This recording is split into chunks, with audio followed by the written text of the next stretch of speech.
언젠가 글 하나를 읽었는데요. 그 칼린 지브란이 쓴 글로 알려진 한 문장이었습니다.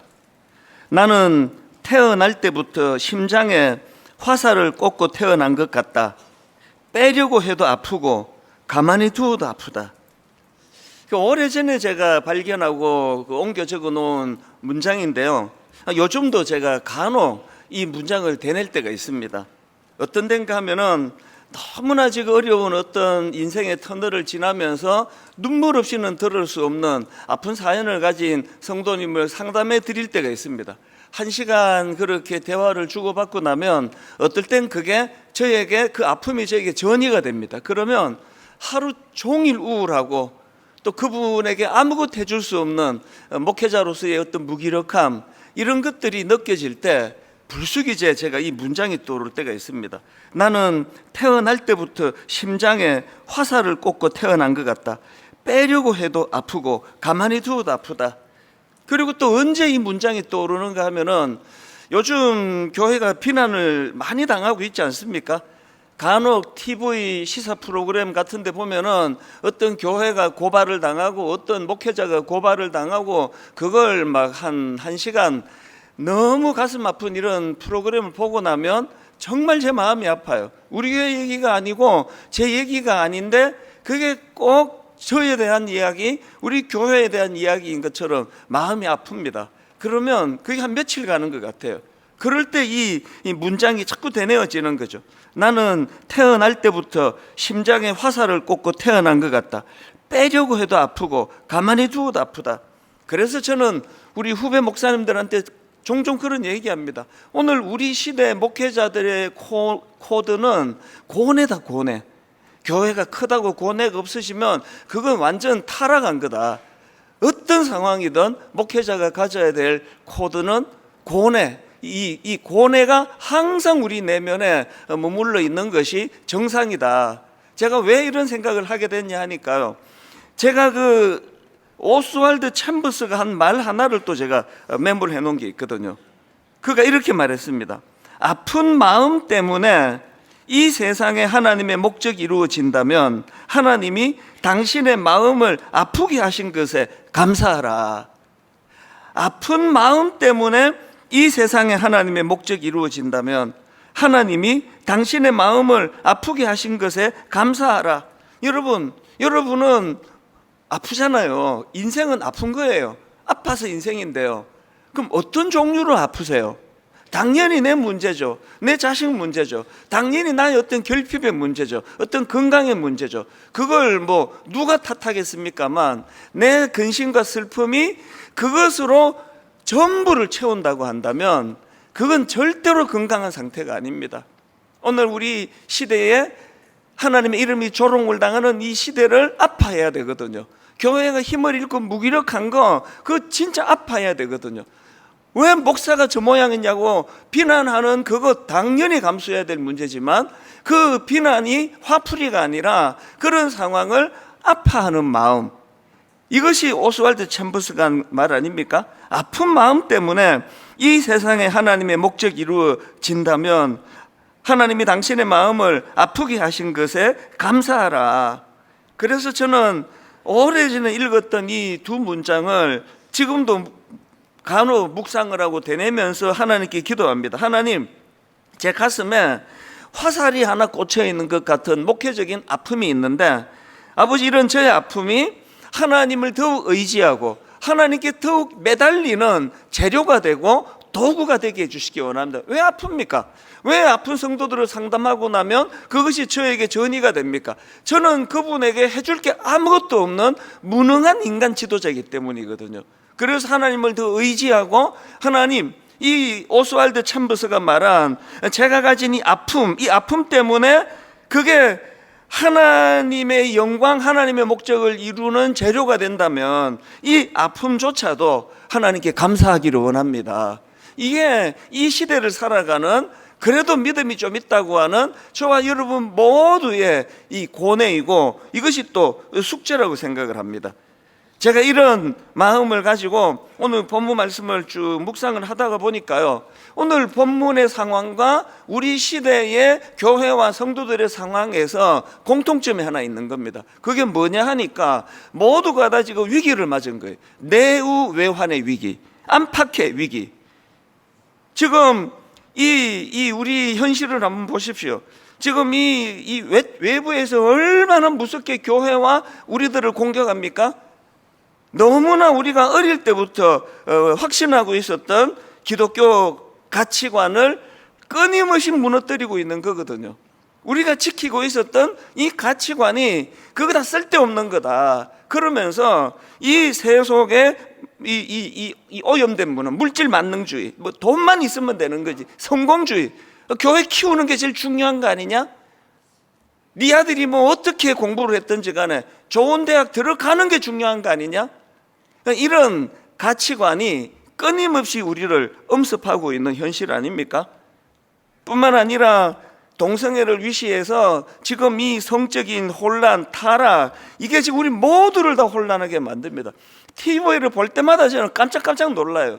이게 한 10년 전 같았으면 막 난리가 났을, 막 게시판을 가득 채웠을 항의, 그것들이 막 버젓이 이제 가치관에 혼란이 일어나는 거거든요. 그 어떻게 이런 문제들을 우리가 다룰 건가? 이 외적으로 폭포수처럼 쏟아지는 공격 앞에 우리가 놓여 있는데, 내우, 외환, 내우가 뭐죠? 교회의 무기력한 것 같은 현실이에요. 힘이 없습니다. 교회는 아무런 힘이 없습니다. 예전에는 저희들이 중고등부 다니고 또 대학부 다닐 때는 선배들이 뭐 옛날 문화니까 그걸 옳다는 건 아니에요. 우리는 수련회 가서 빠따도 맞았어요. 네 신앙생활 이렇게 할래? 그러면서 막 엎드려 뻗쳐. 그걸 너무나 우리를 위해 주는 선배로 생각해서 당연하게 받았는데요. 지금 교회는 우리 청소년들에게, 젊은이들에게 비는 거 말고는 아무런 영향을 행사할 수가 없습니다. 구닥다리 같은 얘기 그만하시라고. 이게 지금 우리 현실이거든요. 게다가 지금 신뢰를 잃은 상태입니다. 어느 기관에서 조사한 설문조사를 보니까 한국교회를 신뢰한다, 이 응답은 19%, 신뢰하지 않는다 무려 75.4%예요. 이런 상황에서 지금 절대 다수가 교회를 신뢰하지 않는 이런 상황에서 심지어는 여기 지금 예배 드리는 분들조차도 교회를 신뢰하지 않는 분이 생각보다 많으세요. 이게 내우외환 아닙니까? 이런 고민을 가지고 제가 오늘 본문 말씀을 살펴보다가 보니까 똑같은 상황이 지금 이스라엘 백성들에게 벌어지고 있는 거거든요. 내우외환. 외적으로는 지금 블레셋이라는 악한 공격을 외적으로 지금 위협을 당하고 그것 때문에 두려워하고 있는 거, 본문에도 그 공격 때문에 심히 두려워하고 있다는 내용이 나오는 거가 현실이거든요. 그런가 하면은 이렇게 외부에 무서운 공격이 있으면 딱 뭉쳐서 하나님 은혜를 구하고 하나가 되어 그것들에 대하여 맞서야 되는데, 그 당시 심각한 타락과 변질의 상태였습니다. 자, 오늘 본문 사무엘상 7장 3절을 보십시오. 사무엘이 이스라엘 온 족속에게 말하여 이르되, 만일 너희가 전심으로 여호와께 돌아오려거든, 여러분 너희가 전심으로 여호와께 돌아오려거든, 이게 지금 뭘 전제합니까? 떠나 있다는 거 아닙니까? 하나님의 영향력 아래에 있지 않다는 걸 얘기 아닙니까? 만일 너희가 전심으로 여호와께 돌아오려거든 이방 신들과 아스다롯을 너희 중에서 제거하고 너희 마음을 여호와께로 향하여 그만을 섬기라. 그리하면 너희를 블레셋 사람의 손에서 건져내시리라. 여러분 지금 여기 보면은 그들이 몸은 유일신 하나님이라 그래요. 하나님을 경배한다 그래요. 하나님 앞에 나와서 제단을 쌓아요. 모든 행위는 그럴듯한데 그들의 내면에는 우상의 영향 아래 놓여 있는 거거든요.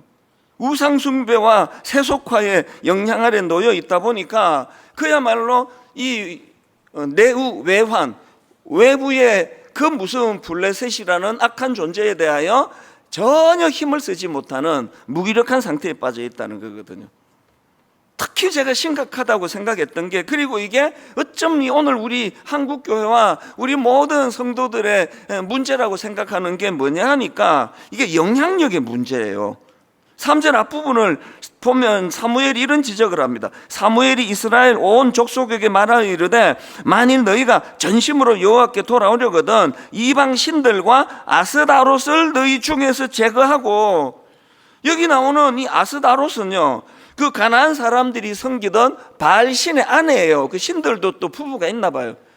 그 바알신의 아내예요. 그리고 이 바알과 아스타롯을 숭배한다는 가나안 사람들, 그들의 이 종교 행위라는 미명 아래 제가 말로는 설명하기 민망한 성적인 타락이 이루어지던, 그게 바로 바알과 아스타롯을 섬기는 그들의 행위였거든요. 무슨 그들의 숭배의식 자체가 성행위예요. 여러분, 이 말도 되지 않는 이런 타락하고 악한 종교와 문화를 어떻게 해야 됩니까? 그 악한 그들에게 빛과 소금이 되는 하나님의 자녀들이 그들을 정화시키고 그 타락한 것들을 교정해야 되는데, 역으로 지금 선민이라는 그들이 오히려 그 악한 영향에 젖어들고 있는 거거든요. 얼마나 편리합니까? 여호와 하나님은 막 맨날 못하는 게 많은데 부부 말고는 성적인 관계 가지면 안 된다. 그게 뭐 건강한 가정일 때는 그것만큼 행복한 게 없거든요. 그러나 이 인간의 타락이 거기 들어오면은 세상에 이게 합법적인 거예요. 이게 종교 행위예요.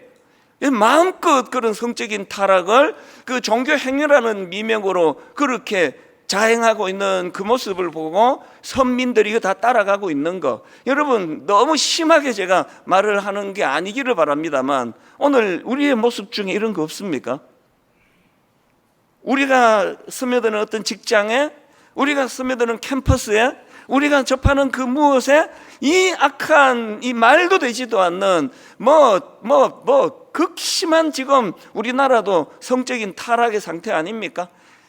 공공연히 농담하면서 그 마누라만으로 만족이 돼? 이런 이야기가 공공연하게 오가는, 또 막 연속극, 막 TV 막 그런 게 계속 이렇게 나오고 있는 이 시대에 우리가 어떤 영향력을 미쳐야 되느냐 하는 겁니다. 그런데 계속 지금 교회에 그런 악한 영향력이 스며들고 있는 거 아닙니까? 그럴 때 하나님 교회가 능력을 회복하고 교회가 건강한 정체성을 아이들에게, 청년들에게 가르쳐주고 했을 때 우리가 이 세상과는 다르게 구별되어 사는 그것이 긍지가 되고 자랑이 되고, 저는 우리 애들한테, 우리 집 애들한테 제가 계속 자랑합니다. 아빠는 이래봬도 32살이 될 때까지 나는 여자 손도 못 잡아본 사람이야.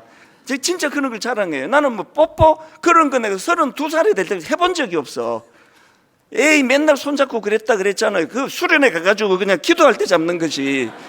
그걸 이성이라 말할 수 있냐? 저는 이게 자랑이에요. 이게 긍지예요. 오늘 이 시대를 거스르는 거, 절제하는 거, 참아내는 거, 얼마나 이것이 가치가 있고, 그리고는 하나님이 건강한 가정을 허락해 주실 때 그 안에서 행복한 그 하나님 허락하신 성이 얼마나 그 부부관계를 윤택하게 하고 거기에 생명이 잉태가 되고. 근데 여러분, 이런 가슴 아픈 내용을 담고 있는 3절이지만요, 저는 여기에 희망을 발견해요.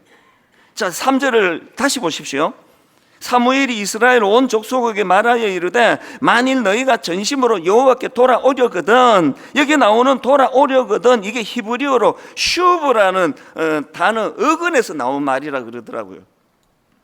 그러니까 이 슈버, 이 돌아오려거든, 이 단어는요, 잘못된 길에서 돌이켜 본래의 자리로 회복되는 걸 강조하는 것인데, 중요한 게 뭐냐, 우리가 잘 아는 시편 23편에 이 슈브, 이 단어와 같은 단어가 나온다는 겁니다. 3절인데 1절 2절 먼저 보십시오.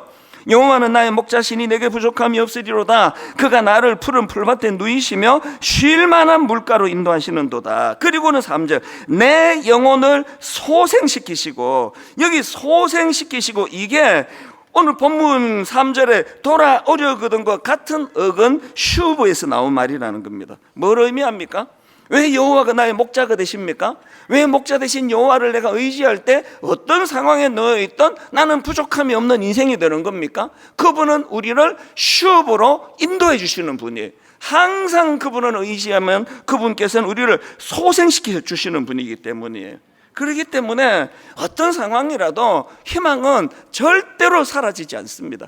지금 이스라엘 백성들이 블레셋의 위협 속에 두려움에 떤다 할지라도 그들이 무기를 만들고 방패를 만들어서가 아니라 슈브예요.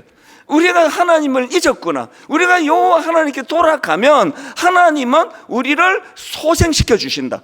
공동체를 소생시켜 주시고 우리 개인의 영혼을 소생시켜 주신다. 이 타락한 시대에 이 말씀을 우리가 항상 마음에 담아야 됩니다. 그래서 사무엘이 이스라엘 온 족속에게 말하여 이르되 만일 너희가 전심으로 여호와께 돌아오려거든. 저는 우리 성도님들 예배 가운데 그냥 기계적으로 몸만 왔다 갔다 하는 그런 예배가 아니라 오늘 이 예배 가운데 이 마음의 결단이 마음에서 일어나게 되기를 바랍니다. 이스라엘 3절 전체를 읽어드릴게요. 사무엘이 이스라엘 온 족속에게 말하여 이르되 만일 너희가 전심으로 여호와께 돌아오려거든 이방 신들과 아스다롯을 너희 중에서 제거하고 너희 마음을 여호와께로 향하여 그만을 섬기라. 그 다음 보세요. 그리하면, 우리 신앙은요 그리하면의 종교예요. 우리가 깨닫기만 하면, 우리가 자각하기만 하면, 우리가 돌아서려고 마음의 결심만 하면, 그리하면 너희를 블레셋 사람의 손에서 건져내시리라. 오늘 여러분 개인적으로 가정적으로 뭐가 꼬여 있습니까? 그 문제 풀려고 애쓰시는 건 너무 필요한데요, 더 근원적으로 이 3절 말씀에 답이 있다는 걸 아셔야 됩니다. 왜 이렇게 어긋나 버렸지? 자녀 교육이 왜 이렇게 어려워졌지? 우리 부부가 왜 이렇게 어긋나 버렸지? 그럴 때 하나님께서 우리를 돌이켜 하나님 은혜의 자리로 나아오라고 부르시는 하나님의 메시지로 받으시기를 바랍니다. 그래서 저는 오늘 이런 의미에서 본문에서 발견되는 두 가지 대안, 이것을 기도 제목으로 삼고 싶은데요, 첫째가요 개인적인 각성의 회복. 개인적인 각성의 회복. 지금 3절에서 지도자 사무엘의 촉구를 들었던 이스라엘 백성들이 4절에서 놀라운 반응을 보입니다. 4절을 보니까 이에 이스라엘 자손이 바알들과 아스다롯을 제거하고, 이게 첫 번째입니다. 바알과 아스다롯을 제거하고, 그리고는 두 번째가 여호와만, 이 중요한 거예요. 여호와만 섬기니라예요. 이게 여러분, 제가 나는 내 아내를 사랑합니다 이렇게 이야기를 할 때는요, 내 아내만 사랑한다는 게 내포되어 있는 거 아닙니까? 제가 막 다니면 난 내 아내를 너무 사랑합니다. 그런데 보니까 제가 어느 권사님도 사랑해, 어느 집사님도 사랑해. 그게 아내를 사랑하는 게 아니잖아요.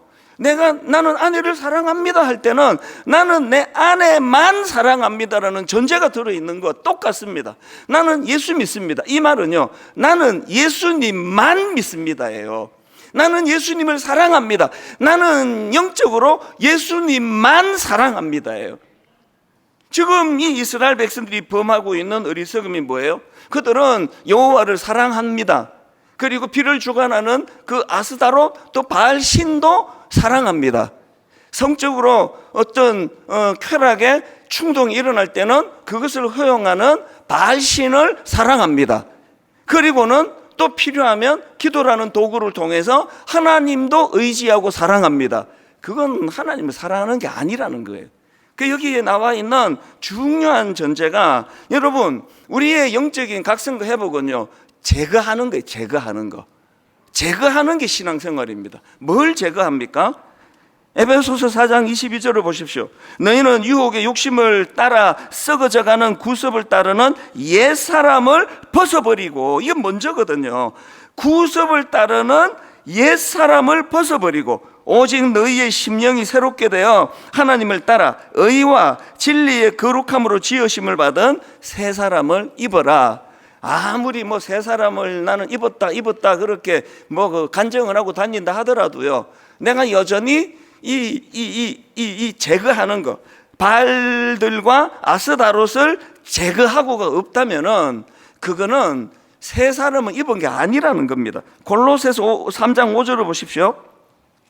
그러므로 땅에 있는 지체를 죽이라. 그러므로 땅에 있는 지체를 죽이라. 그리고는 설명합니다. 음란과 부정과 사욕과 악한 정욕과 탐심이니, 탐심은 우상 숭배니라. 우리 시대에 잘못되고 악한 가치관을 함축해서 여기 다 담고 있는 거 아닙니까? 사도행전 19장에 보면은요, 에베소 사람들이 복음을 듣고 이제 회개를 해요. 마술을 행하던 그 사람이 돌아옵니다. 그런데 그 과정에서 그들이 보인 행동을 한번 보세요. 사도행전 19장 19절, 또 마술을 행하던 많은 사람이 그 책을 모아 가지고 와서 모든 사람 앞에서 불사르니, 모든 사람 앞에서 불사르니 그 책값을 계산한 즉 은 5만이나 되더라. 중요한 게 그 다음 20절이에요. 이와 같이, 여기 굵은 글씨요, 주의 말씀이 힘이 있어, 이와 같이 주의 말씀이 힘이 있어 흥황하여 세력을 얻으니라. 오늘 은혜 받으셨습니까? 가슴이 뜨거워졌습니까? 눈물이 쏟아졌습니까? 그렇게 하고 가시면 아무것도 받은 게 없습니다. 말씀의 힘은요, 제거하는 힘이에요. 없애는 힘이에요. 의지하던 마술을 행하던 사람들이 그 자기들의 도구 이것들을 모아가지고 불사르는 결단에까지 가는 거, 이게 복음이 가진 능력이라, 이게 말씀이 가진 능력이라는 거예요. 그래서 사도행전에 보면은 베드로가 성령 충만하여 설교했을 때 그들이 보인 반응이 뭐죠? 사도행전 2장 37절, 그들이 이 말을 듣고 마음에 찔려 베드로와 다른 사도들에게 물어 이르되 형제들아 우리가 어찌할꼬. 오늘 예배 중에 이따 찬양 부를 때 기도할 때 이 탄식이 흘러나오기를 원합니다. 형제들아 우리가 어찌할꼬. 이 탄식을 가지고 이제 내가 청산해야 될 거, 아내와 남편 외에 뭐 그런 분은 뭐 많지 않으리라고 생각합니다만, 다른 어떤 이성에게 마음이 기울어져 있는 분, 단번에 그것들을 잘라내야 되는 거거든요. 여러분, 하나님 보시기에 부끄러운 어떤 들키지 않은 어떤 행위들 얼마나 감사합니까? 아직까지 안 들킨 거는요, 하나님이 유보하고 기다려 주시는 거예요. 곧 들킬 거예요. 제가 이게 여러분을 주님 이름으로 축복합니다. 모든 그런 거짓된 것들이 오늘 다 들키게 될 줄로 믿습니다. 이때 아멘을 크게 해야 돼. 안 하면 의심을 받아요. 들키기 전에 기회를 주실 때 스스로 청산하고 스스로 정리하고 스스로 끊고, 이게 개인적인 각성입니다. 제거하고 그리고 여호와만 섬기니라. 이 개인의 각성이. 그런가 하면은 두 번째로요, 공동체의 결단이 있습니다. 본문 5절과 6절입니다. 사무엘이 이르되 온 이스라엘은 미스바로 모이라. 내가 너희를 위하여 여호와께 기도하리라 하매 그들이 미스바에 모여 물을 길어 여호와 앞에 붓고 그날 종일 금식하고 거기에서 이르되 우리가 여호와께 범죄하였나이다 하니라. 여기에 지금 두 가지 굉장히 중요한 그들이 잘한 게 있는데요, 하나는요, 개인의 각성과 회개로 머물지 아니하고 공동체가 하나님 앞에 모여 회개하고 기도했다는 사실이에요. 이게 왜 중요합니까? 역대하 7장 14절을 보십시오. 이 같이 한번 읽어보실까요? 하나님의 약속의 말씀입니다. 자, 같이 읽습니다. 시작. 혹 내가 하늘을 닫고 비를 내리지 아니하거나, 혹 메뚜기들에게 토산을 먹게 하거나, 혹 전염병이 내 백성 가운데에 유행하게 할 때에 내 이름으로 일컫는 내 백성이 그들의 악한 길에서 떠나 스스로 낮추고 기도하여 내 얼굴을 찾으면 내가 하늘에서 듣고 그들의 죄를 사하고 그들의 땅을 고칠지라. 여러분, 우리 하나님의 백성들이 함께 기도할 때 하나님은 그 문제를 해결해 주시겠다, 약속의 말씀이에요. 개인적으로 기도하는 거 너무 귀하고, 저처럼 걸을 때 또 버스 탈 때 뭐 그 기도가 너무 중요해요. 그러나 모여서 하는 기도예요. 역대급 기도가 터지는 올여름이 되기를 바랍니다. 우리가 함께 모여 기도한 거, 이게 그들이 참 잘한 것이고요. 그리고 잘한 게 또 하나 있습니다. 6절을 한번 다시 보십시오. 그들이 미스바에 모여 물을 길어 여호와 앞에 붓고 그날 종일 금식하고 거기에서 이르되 우리가 여호와께 범죄하였나이다. 우리가 여호와께 범죄하였나이다 하니라. 여기에 제가 찾아낸 건 뭐예요? 우리나라뿐만 그런지 뭐 전 세계의 인간의 죄성이 그런지는 몰라도 적어도 제가 보기에 우리나라의 정서 중에 하나는 남 탓이 많아요. 투사가 많아요. 엄마 때문이라고. 아빠가 나 이렇게 만들었다고. 교회에 가가지고 그 교회를 내가 잘못 만들어서 이렇게 됐다고. 여러분, 아무리 어려움이 많은 교회에서도 영적으로 충만한 사람은 그 반드시 일어나거든요. 내 탓이라는 거예요. 느헤미야 1장에 그 느헤미야가 예루살렘 성벽이 무너졌다는 소식을 듣고 자기 동족을 위하여 울고 슬퍼하고 금식하고 그렇게 기도하는데 많은 메시지를 찾는데 그 중에 하나가 6절이에요. 느헤미야 1장 6절을 보십시오. 느헤미야의 기도입니다. 이제 종이 주의 종들인 이스라엘 자손을 위하여 주야로 기도하오며 우리 이스라엘 자손이 주께 범죄한 죄들을 자복하오니 주는 귀를 기울이시며 눈을 여시사 종의 기도를 들으시옵소서. 나와 여호와의 집이 범죄하여예요. 그 수상궁에 있으면서 자기 조국을 가리키면서 자기 동족을 가리키며 저들의 죄악을 용서해달라고 그렇게 기도해도 잘못된 게 1도 없습니다.